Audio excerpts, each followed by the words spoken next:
नमस्कार दोस्तों, स्वागत है आपका हमारे YouTube चैनल आवेद क्लासेस में। आज हम एक्टिव एंड पैसिव वॉइस के बहुत ही इम्पोर्टेंट टॉपिक के बारे में बात करने वाले हैं, जिसमें ज़्यादातर कन्फ्यूज़न होती है। इससे पहले हमने बात की थी कि एक्टिव से पैसिव वॉइस बनाते हैं तो उसमें एक ऑब्जेक्ट होता है, और आज हम वर्ब्स विद टू ऑब्जेक्ट्स, जी हाँ, वर्ब्स विद टू ऑब्जेक्ट्स अगर आता है तो उसकी पैसिव वॉइस कैसे बनाते हैं, उसका कुछ अलग नियम है, उसको बनाने का कुछ अलग तरीका है। तो चलिए शुरू करते हैं। सबसे पहले बात करते हैं इम्पोर्टेंट पॉइंट। हमने बताया था आपको हमारी हर वीडियो में इम्पोर्टेंट पॉइंट मिलेगा, और यहाँ जो इम्पोर्टेंट पॉइंट है वो भी बहुत ही खास है एक्टिव से पैसिव बनाने के लिए, लेकिन जब दो ऑब्जेक्ट आ जाएं उसके लिए। तो लिखा हुआ है, यदि किसी वर्ब के दो ऑब्जेक्ट हों तो दोनों में से किसी भी ऑब्जेक्ट को सब्जेक्ट बनाकर पैसिव वॉइस बनाई जा सकती है, लेकिन अधिकतर डायरेक्ट ऑब्जेक्ट यानी कि निर्जीव को सब्जेक्ट बनाना उचित रहता है। इनडायरेक्ट ऑब्जेक्ट यानी कि सजीव को सब्जेक्ट में बदला जाना भी सही माना जाता है। यानी कि दो ऑब्जेक्ट होते हैं, एक होता है डायरेक्ट, इसे कह सकते हैं निर्जीव, और एक होता है इनडायरेक्ट, उसे कह सकते हैं सजीव। यानी कि डायरेक्ट ऑब्जेक्ट को पता करने के लिए वर्ब से पहले हमें क्या यानी कि इंग्लिश में वॉट लगाना पड़ता है, और इनडायरेक्ट ऑब्जेक्ट को पता करने के लिए हमें वर्ब से पहले हुम यानी कि हिंदी में बोल सकते हैं किसे या किसको लगाना पड़ता है। जी हाँ, ध्यान रखना है। और हमें कैसे पता लगाना है इसके बारे में हमने जो अपनी पिछली वीडियो बनाई है एक्टिव एंड पैसिव वॉइस की, उसके बारे में बता रखा है, और जिनका लिंक हमने डिस्क्रिप्शन में दे रखा है। तो चलिए शुरू करते हैं। सबसे पहले बात करते हैं इनके एग्जाम्पल्स की। हमारा फर्स्ट एग्जाम्पल दे रखा है, I gave him a book. I gave him a book, मैंने उसको एक किताब दी। टू हुम, किसको दी? Him. What gave? A book, क्या दी? एक किताब दी, और किसको दी? हिम, यानी कि उसे। हिम जो हमारे यहाँ पर दे रखा है ये हमारा है इनडायरेक्ट ऑब्जेक्ट, और ए बुक हमारा कौन सा है? Direct object. तो हमने पढ़ा था कि हम दो ऑब्जेक्ट दे रखे हों, डायरेक्ट भी और इनडायरेक्ट भी, तो हम पहले डायरेक्ट ऑब्जेक्ट से अपनी पैसिव वॉइस बनाना उचित समझते हैं। लेकिन उसमें लिखा हुआ है कि अगर हम बनाते हैं इनडायरेक्ट ऑब्जेक्ट से तो उसे भी सही माना जाता है। तो जैसे कि बताया हमने आपको, इसमें दो ऑब्जेक्ट गिवन है, राइट? दो ऑब्जेक्ट हमारे यहाँ पर दे रखे हैं। सबसे पहले बात करते हैं, इसमें आई गैव हिम ए बुक दे रखा है, तो ए बुक हमारे यहाँ पर क्या है? ऑब्जेक्ट है, और ये है डायरेक्ट ऑब्जेक्ट। तो ए बुक हमने लिख दिया यहाँ पर, इसका बना दिया हमने सब्जेक्ट। अब क्योंकि हमारा इसमें गैव दे रखी है तो हमारा पास्ट इंडेफिनिट टेंस है, और पास्ट इंडेफिनिट टेंस है पैसिव वॉइस में helping verb was were use करते हैं। अब ए बुक हमारा सिंगुलर सब्जेक्ट है तो हमने वॉज ले लिया। अब आएगी हमारी, सब्जेक्ट आ गया हमारा, हेल्पिंग वर्ब आ गई। अब आएगी वर्ब। वर्ब क्या है हमारी? गेव, और गेव की जब क्या होती है? गिवन। उसके बाद जो हमारा बचा हुआ ऑब्जेक्ट है जिसे हम बोलते हैं इनडायरेक्ट ऑब्जेक्ट, उससे पहले हमने टू क्यों लगाया ये बताएंगे आपको बिल्कुल अभी। और हमारा इसमें सब्जेक्ट जो है वो है आई, और आई का ऑब्जेक्ट क्या होता है? मी। लेकिन जो हमारा नया ऑब्जेक्ट होता है उससे पहले क्या लगाते हैं हम? बाई, तो हमने बाई में लिख दिया। जी हाँ, अब ये कन्फ्यूजन आपको है कि हमने यहाँ पर टू क्यों लगाया। साथ ही आपको बता दें, इसमें दो पॉइंट होते हैं, ये समझने वाली बात, थोड़ा ध्यान दें इस बात पर कि जब हमारे दोनों ऑब्जेक्ट गिवन हों तो जो हमारा बचा हुआ ऑब्जेक्ट होगा उसको हमें वर्ब यानी कि गिवन यानी कि कोई वर्ब हो सकती है और बाई इनके बीच में लिखना है, इसको बाद में नहीं ले सकते। जैसा कि पहले कुछ वीडियो में देखा होगा आपने, जो रेस्ट पार्ट था, जो बचा हुआ पार्ट होता था, उसे हम कहीं भी लिख सकते थे। लेकिन जब दोनों ऑब्जेक्ट दिए होंगे तो हम जो है, जो बचा हुआ ऑब्जेक्ट होगा उसको हमें बाई से पहले यानी कि वर्ब और बाई के बीच में लिखना है। अब हमने यहाँ पर टू क्यों लगाया? ये जो हमने टू लगाया है, ये बता दें आपको, जब भी हम डायरेक्ट ऑब्जेक्ट लिखते हैं, ए बुक कौन सा ऑब्जेक्ट हमारा? Direct, right? और जब भी हम डायरेक्ट ऑब्जेक्ट लिखते हैं इनडायरेक्ट से पहले, इनडायरेक्ट क्या है? हिम, तो हम इनडायरेक्ट से पहले टू लगाते हैं। ये विशेष ध्यान रखना है, जब भी हम डायरेक्ट ऑब्जेक्ट लिखते हैं इनडायरेक्ट से पहले, तो इनडायरेक्ट से पहले क्या लगाते हैं? टू लगाते हैं। जी हाँ। और देखो उसका सेकंड जो हमारा फॉर्मूला बनाने का क्या है कि हम इसे बना सकते हैं इनडायरेक्ट ऑब्जेक्ट से भी। अब इनडायरेक्ट ऑब्जेक्ट क्या है? हिम। अब हिम हमारा क्या है? ऑब्जेक्ट। इसका बनाएंगे सब्जेक्ट, सब्जेक्ट हो गया इसका ही। अब ये हमारा पास्ट इंडेफिनिट टेंस है, helping verb was were use करते हैं ऐसा पैसिव वॉइस बनाते वक्त, तो ही हमारा सिंगुलर सब्जेक्ट है तो वॉज, राइट? अब आएगी वर्ब, गेव की थर्ड फॉर्म गिवन होती है, और ए बुक हमारा जो ऑब्जेक्ट है, हमने बताया था जो बचा हुआ ऑब्जेक्ट होगा उसे हम बाई से पहले लिखेंगे, और आई हमारा सब्जेक्ट है, इसका ऑब्जेक्ट होता है मी, तो हमने लिख दिया by me. He was given a book by me. इस बात का विशेष ध्यान रखना है हमको कि जब दोनों ऑब्जेक्ट गिवन होंगे तो बचे हुए ऑब्जेक्ट को, जो हमारे दूसरा ऑब्जेक्ट बचेगा, उसे हमें वर्ब के बाद या बाय से पहले लिखना है, उसे अंत में यानी कि यहाँ नहीं लिखना है, वो गलत हो जाएगा। चलिए बात करते हैं सेकंड एग्जाम्पल की। दे रखा है आई शैल गिव हर 10 रुपीज़। आई शैल गिव हर 10 रुपीज़, मैं उसको 10 रुपये दूंगा। टू होम, किसको, हर, उसे। व्हाट गिव, 10 रुपीज़, 10 रुपये। अब हर हमारा इसमें कौन सा ऑब्जेक्ट है आपको पता है, हर हमारा इसमें इनडायरेक्ट है और 10 रुपीज़ डायरेक्ट ऑब्जेक्ट है। तो जैसे हमारा लिखा हुआ था इंपॉर्टेंट पॉइंट में कि पहले हम पैसिव वॉइस को डायरेक्ट ऑब्जेक्ट से बनाएंगे। तो 10 रुपीज़ हमारा क्या है, यहाँ पर ये ऑब्जेक्ट है, और कौन सा ऑब्जेक्ट है, डायरेक्ट ऑब्जेक्ट। तो इसका बनाएंगे सब्जेक्ट, लिख दिया 10 रुपीज़, राइट। अब ये हमारा फ्यूचर इंडेफिनिट टेंस है, तो जब हम पैसिव वॉइस बनाते हैं तो विल बी और शैल बी यूज़ करते हैं, आई वी के साथ शैल बी यूज़ करते हैं, बाकी सबके साथ विल बी यूज़ करते हैं। तो हमने लिख दिया यहाँ पर विल बी, हमारी हेल्पिंग वर्ब आ गई। अब हमारी वर्ब आएगी, वर्ब है गिव, गिव की थर्ड फॉर्म होती है गिवन। हमारा ऑब्जेक्ट क्या है, इनडायरेक्ट ऑब्जेक्ट हर, उससे पहले क्या लगा दिया, देखो हमने टू लगा दिया, टू हर। अब आई हमारा क्या है, सब्जेक्ट, इसका ऑब्जेक्ट क्या होता है, मी, तो हमने लिख दिया बाय मी, क्योंकि हम नए ऑब्जेक्ट से पहले क्या लगाते हैं, बाई।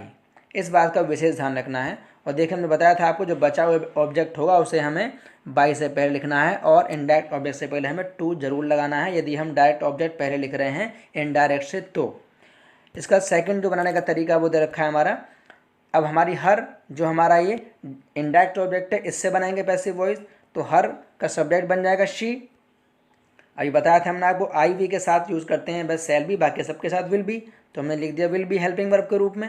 उसके बाद आएगी वर्ब, वर्ब है गिव, गिव की थर्ड फॉर्म होती है गिवन, और हमारा ऑब्जेक्ट का बच्चा 10 रुपीज़, जो कि हमारा ये कौन सा ऑब्जेक्ट है, डायरेक्ट ऑब्जेक्ट, इसे हम बाई से पहले लिखेंगे 10 रुपीज़, और आई हमारा सब्जेक्ट है, इसका बना देंगे ऑब्जेक्ट, तो लिख देंगे बाई मी, क्योंकि हम नए ऑब्जेक्ट से पहले क्या लिखते हैं, बाई।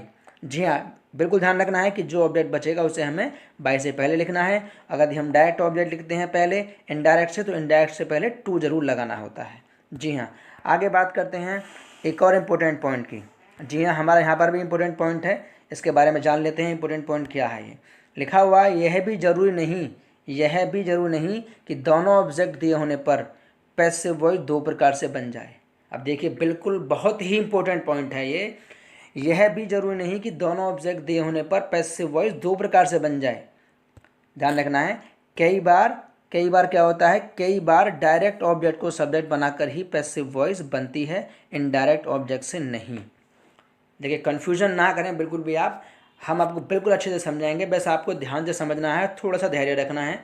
लिखा हुआ है, ऊपर पढ़ा हमने कि दोनों ऑब्जेक्ट दिए हों तो दोनों से पैसिव वॉइस बनेगी। अब यहाँ लिखा हुआ है कि यह भी जरूरी नहीं कि दोनों ऑब्जेक्ट दिए हों और पैसिव वॉइस दो प्रकार से बन जाए, कि दोनों ऑब्जेक्ट से बन जाए, सिर्फ डायरेक्ट ऑब्जेक्ट को सब्जेक्ट बनाकर ही पैसिव वॉइस बनेगी। तो वो कब बनेगी देख लेते हैं एग्जाम्पल में, बिल्कुल क्लियर हो जाएगा आपके साथ, बिल्कुल क्लियर हो जाएगा। देख लेते हैं एग्जाम्पल में। हमारा एग्जाम्पल दे रखा है, he bought me a book, he bought me a book, यानी कि उसने किताब खरीदी मेरे लिए, उसने किताब खरीदी मेरे लिए, किसके लिए खरीदी, टू होम, मी। अब बॉट क्या खरीदा, ए बुक। अब यहाँ पर दोनों ऑब्जेक्ट गिवन हैं स्टूडेंट्स, दोनों ऑब्जेक्ट गिवन है। मी हमारा कौन सा ऑब्जेक्ट है, बताया था हमने आपको, इनडायरेक्ट, और आ बुक कौन सा ऑब्जेक्ट है, डायरेक्ट ऑब्जेक्ट। जी हाँ, अब ये बॉट जो है, ये इससे पहचानेंगे हमारा कौन सा है, हमारा ये सेंटेंस है पास्ट इंडेफिनिट टेंस, और बाई इसकी फर्स्ट फॉर्म होती है, बॉट इसकी थर्ड फॉर्म होती है, और ही हमारा क्या है, सब्जेक्ट। जब इसकी पैसिव वॉइस बनाएंगे, ऊपर पढ़ा था हमने अभी थोड़ी देर पहले कि दोनों ऑब्जेक्ट दे रखे हों तो किसी से पैसिव वॉइस बना सकते हैं, लेकिन यहाँ क्या है, लिखा हुआ है कि जरूरी नहीं कि दोनों ऑब्जेक्ट हों, दोनों से पैसिव वॉइस बने, एक से बनेगी। किससे बनेगी, ए बुक। ए बुक कौन सा ऑब्जेक्ट है हमारा, डायरेक्ट ऑब्जेक्ट, तो ए बुक इसको बना दिया हमने यहाँ पर सब्जेक्ट, राइट। अब हमारा पास्ट इंडेफिनिट टेंस है, राइट, हमारा पास्ट इंडेफिनिट टेंस है ये, तो इसमें वॉज वर्ब यूज़ करते हैं हेल्पिंग वर्ब में पैसिव वॉइस बनाते वक्त। तो ए बुक सिंगुलर सब्जेक्ट है, हमने वॉज लिख दिया। बॉट हमारी वर्ब है, और इसकी थर्ड फॉर्म भी बॉट होती है और सेकंड फॉर्म भी बॉट होती है, तो हमने बॉट लिख दिया, राइट। अब यहाँ पर थोड़ा सा कन्फ्यूजन पैदा आप ना करें, बिल्कुल भी। ऊपर बताया था हमने आपको कि जब हम डायरेक्ट ऑब्जेक्ट लिखते हैं इनडायरेक्ट से पहले तो टू लगाते हैं, लेकिन बाई यानी कि जो बाई ऐसी वर्ब है यदि वो आ जाती है और उसके साथ दोनों ऑब्जेक्ट दे रखे हों, तो जो हमारा इनडायरेक्ट ऑब्जेक्ट होगा उससे पहले हमें फोर लगाना है, तो फोर में लगा दिया हमने। अब ही हमारा सब्जेक्ट है, इसका बनाएंगे ऑब्जेक्ट, तो हिम हो गया, और हिम से पहले क्या लगाएंगे, बाई, क्योंकि हमारा रूल है कि नए ऑब्जेक्ट से पहले बाई लगाते हैं। दोबारा बता दें आपको, ऊपर बताया था हमने कि जब डायरेक्ट ऑब्जेक्ट को लिखना है इनडायरेक्ट से पहले तो टू लगाते हैं, लेकिन बाई हमारी ऐसी वर्ब है कि यदि हमारे दोनों ऑब्जेक्ट दे रखे हों बाई वर्ब के साथ में, तो जो हमारा इनडायरेक्ट ऑब्जेक्ट होगा उससे पहले हमको फोर लगाना है। जी हाँ, ध्यान रखना है, क्या लगाना है, फोर लगाना है हमको, इससे पहले टू नहीं लगाना है। बाई सिर्फ ऐसी वर्ब होगी। स्टूडेंट्स आगे बात करते हैं हम verbs with object and complement. Verbs with object and complement, ये ध्यान रखना है इसमें कि इनको क्या होता है, एक हमारे ऑब्जेक्ट होगा और ऑब्जेक्ट के साथ में कॉम्प्लीमेंट होगा। कॉम्प्लीमेंट को कह सकते हैं हिंदी में हम एज ए पूरक, यानी कि जो हमारे वाक्य को पूरा करता है। तो चलिए फर्स्ट एग्जाम्पल समझ लेते हैं। इसमें एग्जाम्पल क्या दे रखा है हमारा, लिखा we made him captain, we made him captain. ध्यान रखना है क्या ले रखा है, वी मेड हिम कैप्टन। तो हमने यानी कि उसको कप्तान बनाया, किसने बनाया, हमने। अब क्या बनाया उसको, कप्तान, राइट। किसको बनाया, हिम, यानी कि उसे। अब यहाँ पर दोनों ऑब्जेक्ट अगर बात करें तो हमारा ये कॉम्प्लीमेंट भी जो कैप्टन दे रखा है ये हमारा कॉम्प्लीमेंट है, राइट। और इसे और ये हमारा जो हिम है यहाँ पर कौन सा ऑब्जेक्ट है हमारा, ये हमारा इनडायरेक्ट ऑब्जेक्ट है। जब हमारा इनडायरेक्ट ऑब्जेक्ट हो और उसके बाद कॉम्प्लीमेंट दे रखा हो तो हमें सिर्फ इनडायरेक्ट ऑब्जेक्ट को लेकर के पैसिव वॉइस बनानी है। विशेष ध्यान रखना है कि हमें उसको क्या करना है, इनडायरेक्ट ऑब्जेक्ट को लेकर के पैसिव वॉइस बनानी होती है। तो दे रखा है हमारा वी मेड हिम कैप्टन। अब हिम हमारा क्या है यहाँ पर, इनडायरेक्ट ऑब्जेक्ट है। हिम का बनाएंगे सब्जेक्ट, तो हो गया ही। अब मेड से पता लग रहा है कि हमारा ये पास्ट इंडेफिनिट टेंस है, और पास्ट इंडेफिनिट टेंस में जब हम पैसिव वॉइस बनाते हैं तो वॉज वर्ब यूज़ करते हैं एज ए हेल्पिंग वर्ब। ही हमारा सिंगुलर सब्जेक्ट है तो हमने वॉज लिख दिया। उसके बाद क्या है कि वर्ब, वर्ब क्या है, मेड। मेड की सेकंड फॉर्म भी मेड होती है, थर्ड फॉर्म भी मेड होती है, तो मेड लिख दिया हमने। अब बचा हुआ पार्ट क्या है हमारा, कैप्टन, जो कि कॉम्प्लीमेंट है, इसे लिख देंगे यहाँ पर कैप्टन। और वी का ऑब्जेक्ट क्या होता है, अस, तो अब हमने लिख दिया बाई अस, क्योंकि हमें नए ऑब्जेक्ट से पहले बाई लगाना होता है। अब बता दें आपको हम कि हमने बताया था आपको जो बचा हुआ पार्ट होगा, यदि हमारी वर्ब हो और कॉम्प्लीमेंट हो, तो जो हमारा कॉम्प्लीमेंट होगा उसे भी हमें जैसे लिखना है यहाँ पर बाई से पहले लिखना है। इसको हम बाद में he was made by S captain नहीं बना सकते, गलत होगा। He was made captain by us, यानी कि जो हमारा कॉम्प्लीमेंट होगा उसे भी हमें वर्ब और बाई के बीच में लिखना है। बिल्कुल ध्यान रखना है, वर्ब और बाई के बीच में लिखना होता है। नंबर सेकंड हमारा एग्जांपल दे रखा है, they called him hero, they called him hero. तो अब वे यानी कि उन्होंने उसे हीरो बुलाया, किसको बुलाया, उससे, यानी कि हिम। यहाँ पर डायरेक्ट हमारा यहाँ पर डायरेक्ट ऑब्जेक्ट क्या है, यानी कि कह देंगे हीरो। हीरो क्या काम कर रहा है यहाँ पर, एज ए हमारा कॉम्प्लीमेंट। लेकिन हिम क्या काम, हिम हमारा कौन सा ऑब्जेक्ट है, इनडायरेक्ट ऑब्जेक्ट। और ये हमारा कॉल्ड से पता लग रहा है पास्ट इंडेफिनिट टेंस है। तो अगर इसमें हम हिम का हमारा सब्जेक्ट क्या होता है, हिम का सब्जेक्ट हमारा होता है ही, तो हमने लिख दिया ही। अब हमारा पास्ट इंडेफिनिट टेंस है तो आपको बताया था हमने, तो वॉज लेंगे क्योंकि सिंगुलर सब्जेक्ट है। अब हमारी हेल्पिंग वर्ब आएगी वॉज, अब हमारी वर्ब आएगी कॉल्ड। अब कॉल्ड की सेकंड फॉर्म भी कॉल्ड होती है, थर्ड फॉर्म भी कॉल्ड होती है। अब हमारा कॉम्प्लीमेंट क्या है, हीरो, तो हमने लिख दिया यहाँ पर हीरो। और दे का ऑब्जेक्ट क्या होता है, दैम, लिख दिया हमने बाई दैम। हमने बता दें फिर आपको कि जो हमारा वर्ब और साथ में प्लस कॉम्प्लीमेंट हो, तो कॉम्प्लीमेंट को हमें वर्ब और बाई के बीच में लिखना है। इसको हम अंत में यहाँ नहीं लिख सकते। क्लियर है स्टूडेंट्स। आगे बात करते हैं एग्जाम्पल नंबर थर्ड की। दे रखा है the news left us sad, यानी कि जो न्यूज़ ने हमको दुखी छोड़ दिया, यानी कि दुखी हो गए न्यूज़ को सुन करके। तो कौन दुखी हो गए, किसको छोड़ दिया, अस, यानी कि हमें। और क्या हो गए वो, दुखी, यानी कि सैड। ये क्या है, कॉम्प्लीमेंट। अस क्या है हमारा ऑब्जेक्ट, लेफ्ट क्या है हमारी वर्ब, और द न्यूज़ क्या है हमारा यहाँ पर सब्जेक्ट। और लेफ्ट कौन सी वर्ब है हमारी, लेफ्ट हमारी वर्ब है सेकंड वर्ब, यानी कि सेकंड फॉर्म ऑफ वर्ब है, तो हमारा पास्ट इंडेफिनिट टेंस हुआ। अब अस हमारा इसमें क्या है, इनडायरेक्ट ऑब्जेक्ट, इसको लेके पैसिव वॉइस बनाएंगे। अस का सब्जेक्ट होता है वी। अब पास्ट इंडेफिनिट टेंस है तो लगाते हैं वॉज वर्ब। वी हमारा है सब्जेक्ट प्लूरल, तो हमने लिख दिया वर्ब। अब उसके बाद हमारा सब्जेक्ट आ गया, हेल्पिंग वर्ब आ गई। अब वर्ब आएगी, वर्ब है हमारी लेफ्ट, तो लेफ्ट की थर्ड फॉर्म भी लेफ्ट होती है और सेकेंड फॉर्म भी लेफ्ट होती है, तो लेफ्ट लिख दिया हमने यहाँ पर। अब सैड हमारा क्या है, कॉम्प्लीमेंट, तो हमने लिख दिया सैड। अब द न्यूज़ हमारा क्या है यहाँ पर सब्जेक्ट है, इसका बनाएंगे ऑब्जेक्ट तो लगा दिया हमने बाय द न्यूज़, क्योंकि हमें पता है कि आपको कि नए ऑब्जेक्ट से पहले क्या लगाते हैं, बाय लगाते हैं। जी हाँ, इस बात का विशेष ध्यान रखना है दोस्तों कि जो हमने बताई ये सारी बातें आपको धीरे धीरे प्रैक्टिस में आ जाएंगी आपको, और आपको ध्यान रखना है कि जो हमारा अगर दोनों ऑब्जेक्ट गिवन हैं तो हमें जो हमारा बचा ऑब्जेक्ट होगा उसे हमें वर्ब और बाय के बीच में लगाना है।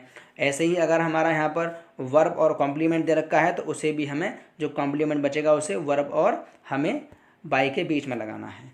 दोस्तों उम्मीद करते हैं कि हमारा ये वीडियो लेक्चर आपको पसंद आया होगा। अगर पसंद आया है तो हमारी वीडियो को लाइक करें। अगर आप चैनल पर नए हैं तो हमारे चैनल को सब्सक्राइब करें। जितना हो सके ज़्यादा से ज़्यादा हमारी वीडियो को शेयर करें। और अब आपसे मुलाकात होती है नेक्स्ट वीडियो में। तब तक के लिए आप अपना और अपने परिवार का ख्याल रखें, अपने आसपास सफाई रखें। हमारी वीडियो देखने के लिए और अपना कीमती समय देने के लिए धन्यवाद। जय हिंद, जय भारत।